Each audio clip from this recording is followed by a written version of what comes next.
গত ৫ আগস্ট আওয়ামী লীগ সরকার পতনের পর আনন্দ মিছিলে যোগ দিতে গিয়ে নিখোঁজ মনিরুজ্জামান মিলনের সন্ধান আজও মেলেনি। গত ৪ মাস ধরে বগুড়ার সারিয়াকান্দি উপজেলার এই পরিবারটি হতাশার মধ্যে রয়েছে। ছোট ছেলে হারিয়ে পাগল প্রায় বৃদ্ধ মা মেরিনা বেগম, তার স্ত্রী সুবিতা খাতুন ১৫ মাসের শিশু কন্যাকে নিয়ে অন্ধকার ভবিষ্যৎ দেখছেন। আবু সাইদের তথ্য ও ছবিতে প্রতিবেদন। বগুড়া সারিয়াকান্দি জোড়াগাছা গ্রামের মৃত সুরুজ্জামানের ছেলে মনিরুজ্জামান মিলন আশুলিয়া ইপিজেডে একটি ডাইং কারখানায় সিনিয়র মেকানিক হিসেবে কর্মরত ছিলেন। বুড়িবাজার এলাকায় ভাড়া বাসায় থাকতেন স্ত্রী ও সন্তানকে নিয়ে। জুলাই মাসে ঝুঁকিপূর্ণ অবস্থার কারণে ২৮ জুলাই স্ত্রীকে গ্রামের বাড়িতে পাঠিয়ে দেন। ছাত্র জনতার গণ অভ্যুত্থানে গত ৫ আগস্ট দুপুরে পরিবারের সাথে কথা বলে অন্য সবার মতো আনন্দ মিছিলে যায় মিলন।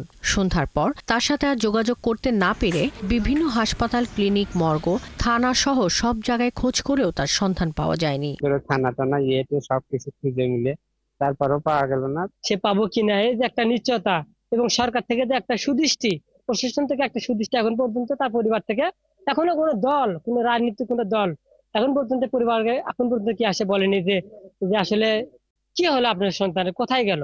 এই সোলটার কোনো ইয়ে না নেয় তারা কে লিবে, আমরা তার পাবো না।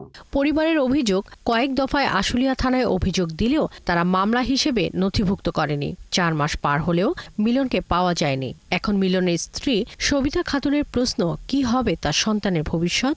ওনার ফোন রিং হয় কিন্তু উনি রিসিভ করেন না। পরবর্তীতে আমরা বারবার ফোন দিতেই থাকি কিন্তু পরবর্তীতে ওনার ফোনটা বন্ধ হয়ে যায় এবং ওনার সাথে আমাদের যোগাযোগ বিচ্ছিন্ন হয়ে যায়। তারপরে থেকে আমরা এখন পর্যন্ত ওনার কোনো খোঁজ পাইনি। ওর সাথে কি হয়েছে আমরা সেটা জানতে চাই, কারণ এখন আমরা অন্ধকারে আছি। দ্রুত নিখোঁজ মিলনকে খুঁজে বের করার দাবি জানিয়েছে ছাত্র আন্দোলনকারী শিক্ষার্থীরা। এইরকম একটা পরিবারকে বসিয়ে রেখে তার স্ত্রীকে হয়রানি করেছে, এটি খুব দুঃখজনক। আমি সার্কেল অফিসার সহ ওসি কে বারবার ফোন দেওয়ার পরেও তারা কোনো রকম পদক্ষেপ নেয়নি। শাকিলা শম্পা, ৭১।